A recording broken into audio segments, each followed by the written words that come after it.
சித்தருக்கெல்லாம் சித்தர் சிவனே போற்றி. நம்மளோட பதிவுகள்ல தொடர்ச்சியா 12 ராசிகளுக்குமான மார்கழி மாத ராசி பலன்களை பார்த்துட்டு வரோம். அதோட தொடர்ச்சியா இந்த பதிவுல ராசி கட்டத்துல 7வது ராசியா இருக்கக்கூடிய காற்று ராசியான துலா ராசிக்கு இந்த மார்கழி மாதத்தோட கிரக நிலைகளும் கிரக பெயர்ச்சிகளும் என்ன மாதிரியான பலன்களை கொடுக்க போகுது அப்படிங்கறத பத்தி கொஞ்சம் சுருக்கமா பார்க்க போறோம். அதனால துலா ராசிக்காரங்க வீடியோவை கொஞ்சம் கூட ஸ்கிப் பண்ணாம கடைசி வரைக்கும் முழுமையா பாருங்க.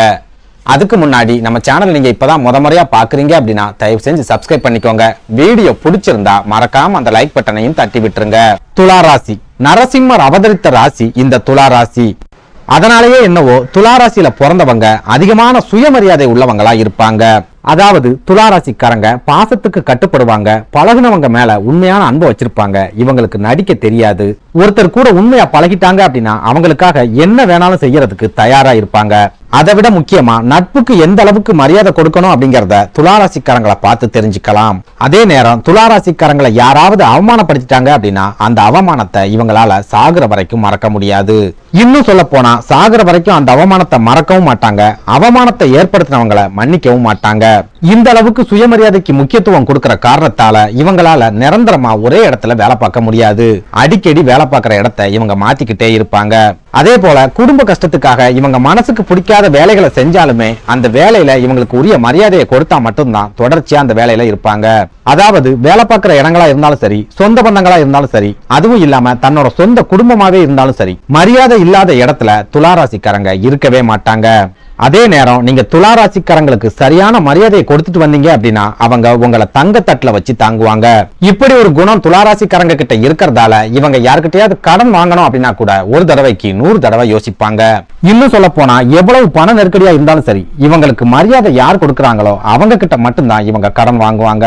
அதே சமயம் இவங்க கை நீட்டி கடன் வாங்கிட்டாங்க அப்படிங்கிறதுக்காக யாராவது இவங்களை மரியாதை குறைவா பேசிட்டாங்க அப்படின்னா தன்னோட தலையை அடமானம் வச்சாவது அந்த கடனை அடைச்சு முடிச்சுட்டு தான் மறு வேலை பார்ப்பாங்க. இதனாலேயே பெரும்பாலான துலா ராசிக்காரங்களோட நட்பு வட்டாரம் ரொம்ப குறுகியதா இருக்கும். அதாவது நண்பர்களாகவே இருந்தாலும் இவங்களுக்கு கொடுக்கக்கூடிய மரியாதையை சரியா கொடுக்கல அப்படின்னா அடுத்த நொடியே நண்பனை தூக்கி எறியறதுக்கும் இவங்க தயங்க மாட்டாங்க. இன்னும் சொல்ல போனா இவங்க மனசுல கள்ளம் கபடம் இல்லாத பாசம் இருக்கும். ஒருத்தரை நேசிக்கிறாங்க அப்படின்னா உண்மையா நேசிப்பாங்க. தான் கூட பழகுறவங்களுக்காக என்ன வேணாலும் செய்யறதுக்கு இவங்க தயாரா இருப்பாங்க. அதே நேரம் தன்னோட சுயமரியாதையை மட்டும் எந்த காரணத்துக்காகவும் விட்டு கொடுக்கவே மாட்டாங்க. இதனால துலா ராசிக்காரங்க வேலை பார்க்கிற இடங்கள்ல தட்டி கொடுத்து வேலை வாங்கினா எவ்வளவு கஷ்டமான வேலையா இருந்தாலும் இவங்க ரொம்ப சுலபமா செஞ்சு முடிப்பாங்க. அதுவே துலா ராசிக்காரங்களை மிரட்டி மரியாதை குறைவா பேசி வேலை வாங்கிடலாம் அப்படின்னு நினைச்சா அடுத்த நொடியே அந்த வேலையை தூக்கி போட்டுட்டு இவங்க வந்துகிட்டே இருப்பாங்க. அதே போல இவங்க சொந்த தொழில இருந்தாலும் சரி அல்லது உத்தியோகத்துல இருந்தாலும் சரி, இவங்க பார்க்கக்கூடிய வேலைகள்ல நிறைய நுணுக்கங்களை வச்சிருப்பாங்க. இதனால ஒரு வேலையை மத்தவங்க செய்யறதுக்கும் துலா ராசிக்காரங்க செய்யறதுக்கும் நிறைய வித்தியாசங்கள் இருக்கும். அந்த அளவுக்கு தான் செய்யக்கூடிய வேலையை ரொம்ப நேர்த்தியாவும் நுணுக்கமாவும் செஞ்சு முடிப்பாங்க துலா ராசிக்காரங்க. இப்படி எவ்வளவோ நல்ல குணங்கள் துலா ராசிக்காரங்களுக்கு இருந்தாலும் அவங்களோட குடும்ப வாழ்க்கையை எடுத்துக்கிட்டோம் அப்படின்னா சின்ன வயசுல இருந்து நிறைய போராட்டங்களையும் கஷ்டங்களையும் மட்டும்தான் தொடர்ச்சியா சந்திச்சுட்டு வருவாங்க. இதுல இன்னும் கொடுமையான விஷயம் என்ன அப்படின்னா சுக்கிர பகவான் துலா ராசியோட அதிபதியா இருக்கிறதால துலா ராசிக்காரங்க பணத்தை விட குணத்துக்கு தான் அதிகமா முக்கியத்துவம் கொடுப்பாங்க. அப்படிங்கறதால பெரும்பாலான நேரங்கள்ல இவங்க ஒரு சில பண நெருக்கடிகள்ல தொடர்ச்சியா சிக்கிக்குவாங்க. இன்னும் சொல்ல போனா எந்த அளவுக்கு இவங்க கைகள்ல பணப்புழக்கம் இருக்குதோ அதே அளவுக்கான பண நெருக்கடிகளும் தொடர்ச்சியா இருந்துகிட்டே இருக்கும். பண நெருக்கடி இல்லாத ஒரு வாழ்க்கை துலா ராசிக்காரங்களுக்கு அமையாது. இப்படி எவ்வளவோ நல்ல குணங்களை தனக்குள்ள வச்சிருக்கிற துலா ராசிக்காரங்களுக்கு இந்த மார்கழி மாதத்தோட கிரக நிலைகள் என்ன மாதிரியான பலன்களை கொடுக்கும் அப்படிங்கறத பத்தி பார்க்கலாம். அந்த வகையில இந்த மார்கழி மாதத்தோட கிரக நிலைகளை ஆராய்ச்சி பார்க்கும்போது உங்க ராசிக்கு அதிபதியான சுக்கிர பகவான் உங்களோட ஜென்ம ராசியான துலா ராசியிலேயே ஆட்சி பெற்ற நிலையில இருக்கிறதால துலா ராசிக்காரங்களோட வாழ்க்கையில ஒரு சில சிறப்பான முன்னேற்றங்களை கொடுக்கக்கூடிய மாதமா இந்த மார்கழி மாதம் இருக்க போகுது. அதுலயும் முக்கியமா கடந்த சில மாதங்களா நீங்க சந்திச்சுட்டு வரக்கூடிய குடும்ப பிரச்சனைகள் இந்த மார்கழி மாதத்துல முழுமையா முடிவுக்கு வரும். இதனால குடும்ப வாழ்க்கையில கணவன் மனைவிக்கிடையேயான நெருக்கம் அதிகரிக்கும். இது கூடவே தம்பதிகளுக்குள்ள இருந்துட்டு வந்த கருத்து வேறுபாடுகள் முழுமையா விலகி ஒருத்தருக்கு ஒருத்தர் பரஸ்பரம் அன்பு செலுத்தக்கூடிய காலகட்டமாவும் இந்த மார்கழி மாதம் இருக்க போகுது. குறிப்பிட்டு சொல்றதா இருந்தா கணவன் மனைவி பிரிஞ்சு இருக்கீங்க அப்படின்னா நீங்க திரும்பவும் ஒண்ணு சேரக்கூடிய அற்புதமான காலகட்டமா இந்த மார்கழி மாதம் அமைஞ்சிருக்கு. அதே போல ராசிநாதன் ஜென்ம ராசியில இருக்கக்கூடிய காலகட்டம் ஜாதகருக்கு எந்த விதமான நெருக்கடிகளையும் கொடுக்காது. அப்படிங்கறதால பெரிய அளவுக்கான பண நெருக்கடிகள் இல்லாத மாதமாவும் இந்த மார்கழி மாதம் இருக்க போகுது. அதே போல செவ்வாய் பகவான் குடும்பஸ்தானம் அப்படின்னு சொல்லப்படுற விருச்சிக ராசியில ஆட்சி பெற்ற நிலையில இருக்கிற காரணத்தால உங்க தம்பி தங்கைகள் கூட இருந்த கருத்து வேறுபாடுகள் முழுமையா விலகி அவங்களுக்கு செய்ய வேண்டிய கடமைகளை ரொம்ப சிறப்பான முறையில செஞ்சு முடிக்க போறீங்க.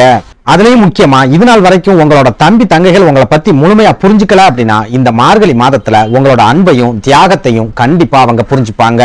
அதே நேரம் குடும்பஸ்தானத்துல இருக்கக்கூடிய செவ்வாய் பகவான் துலா ராசிக்காரங்களுக்கு அதிகமான முன் கோபத்தையும் ஏற்படுத்துவார் அப்படிங்கறதால உங்களோட கோபத்தை முழுமையா கட்டுப்படுத்த வேண்டிய காலகட்டமாவும் இந்த மார்கழி மாதம் இருக்க போகுது. அதுலயும் முக்கியமா உங்களோட குடும்ப உறவுகள் கிட்ட பேசும்போது அவசரப்பட்டு வார்த்தைகளை விட்டுறாதீங்க. ஏன்னா நீங்க வரம்பு மீறி பேசக்கூடிய ஒரு சில வார்த்தைகள் உங்களோட குடும்ப உறவுகளை முழுமையா சிதைச்சு விட்டுரும். அதனால துளாராசிக்காரங்க எவ்வளவு நெருக்கடிகளை சந்திச்சாலும் வார்த்தைகளை மட்டும் கவனமா உபயோகப்படுத்துங்க. அடுத்ததா மார்கழி 13ஆம் தேதிக்கு அப்புறமா செவ்வாய் பகவான் குடும்பஸ்தானத்துல இருந்து பயிற்சியாகி தைரிய ஸ்தானம் அப்படின்னு சொல்லப்படுற தனுசு ராசியில சூரிய பகவானோட இணைஞ்சி சஞ்சாரம் பண்றார். நெருப்பு கிரகமான சூரிய பகவானும் ரத்தக்காரகனான செவ்வாய் பகவானும் தைரிய ஸ்தானத்துல ஒன்னா இணையறதால இந்த மார்கழி மாதத்தோட பிற்பகுதியில துளாராசிக்காரங்க ஒரு சில சிக்கல்களை சந்திக்க போறீங்க.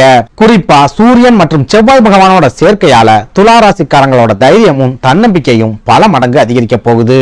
இதனால என்ன வேணாலும் செய்யலாம், யார வேணாலும் எதுக்கலாம் அப்படிங்கிற ஒரு மன உறுதி துளாராசிக்காரங்களுக்கு இந்த மார்கழி மாசத்துல கிடைக்கும்.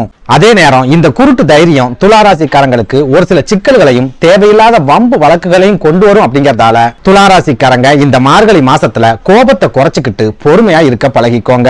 இன்னும் சொல்ல போனா நீங்க ஒதுங்கி போனாலும் பிரச்சனைகள் உங்களை தேடி வரக்கூடிய காலமா இந்த மார்கழி மாதம் இருக்கிறதால வெளி இடங்களுக்கு போகும்போது துளாராசிக்காரங்க ரொம்பவே எச்சரிக்கையாவும் கவனமாவும் இருந்துக்கோங்க.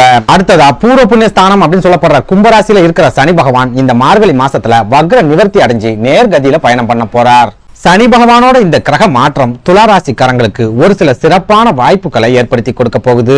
குறிப்பா நீங்க சொந்த தொழில் செஞ்சுக்கிட்டு இருந்தாலும் சரி அல்லது உத்தியோகத்துல இருந்தாலும் சரி வருமானத்தை அதிகப்படுத்துறதுக்காக சைடு பிசினஸ் ஏதாவது பண்ணலாமா அப்படின்னு யோசிக்கக்கூடிய மாதமா இந்த மார்கழி மாதம் கண்டிப்பா இருக்கும். அடுத்ததா ராகு பகவான் சத்ருஸ்தானம் அப்படின்னு சொல்லப்படுற மீன ராசியில இருக்கிறதால உத்தியோகத்துல இருக்கிற துளாராசி அன்பர்கள் உங்க கூட வேலை பார்க்கிறவங்க கிட்ட முழுமையா அனுசரிச்சு போக வேண்டிய காலகட்டமாவும் இந்த மார்கழி மாதம் இருக்க போகுது. ஏன்னா சத்ருஸ்தானத்துல இருக்கிற ராகு பகவான் உத்தியோகத்துல நிறைய நெருக்கடிகளை ஏற்படுத்தி புது புது எதிரிகளையும் உங்களுக்கு உருவாக்கி விட்டுருவார். போதா குறைக்கு துளாராசி அன்பர்கள் வாகன பயணங்கள்ல ரொம்பவே எச்சரிக்கையாவும் கவனமாவும் இருக்க வேண்டிய காலகட்டமாவும் இந்த மார்கழி மாதம் இருக்க போகுது. அதுலயும் முக்கியமா இரவு நேர வாகன பயணங்களை துளாராசிக்காரங்க முடிஞ்ச அளவுக்கு தவிர்த்திடுங்க.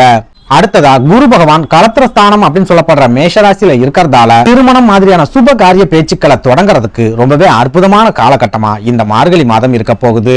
இது கூடவே ஒரு சில துளாராசிக்காரங்க வீடு மனை வாங்கக்கூடிய யோகத்தையும் இன்னும் ஒரு சிலர் வண்டி வாகனங்களை வாங்கக்கூடிய யோகத்தையும் களத்திரஸ்தானத்துல இருக்கிற குரு பகவான் ஏற்படுத்தி கொடுப்பார். அடுத்ததா கேது பகவான் விரயஸ்தானம் அப்படின்னு சொல்லப்படுற கன்னிராசியில இருக்கிறதால கடவுளோட அனுக்கிரகம் முழுமையா உங்களுக்கு கிடைக்கக்கூடிய காலகட்டமா இந்த மார்கழி மாதம் இருக்க போகுது. அதனால நீங்க ஆன்மீக சுற்றுலாக்கள் போறதுக்கும் தெய்வ வழிபாடுகளை தொடர்ச்சியா நடத்துறதுக்கும் இந்த மார்கழி மாசத்துல அதிகமான வாய்ப்புகள் இருக்கு. அதே நேரம் உங்களோட குழந்தைகள் மூலமாவும் வாழ்க்கை துணை மூலமாவும் ஒரு சில விரைய செலவுகள் ஏற்படக்கூடிய காலகட்டமாவும் இந்த மார்கழி மாதம் இருக்க போகுது. ஆக மொத்தத்துல இந்த மார்கழி மாசத்துல துளாராசிக்காரங்க கோபத்தை குறைச்சுக்கிட்டு நிதானமா நடந்துகிட்டீங்க அப்படின்னா பெரிய அளவிலான பாதிப்புகள் எதுவும் இல்லாம ஒரு சிறப்பான முன்னேற்றத்தை எதிர்பார்க்கலாம். நன்றி, வணக்கம்.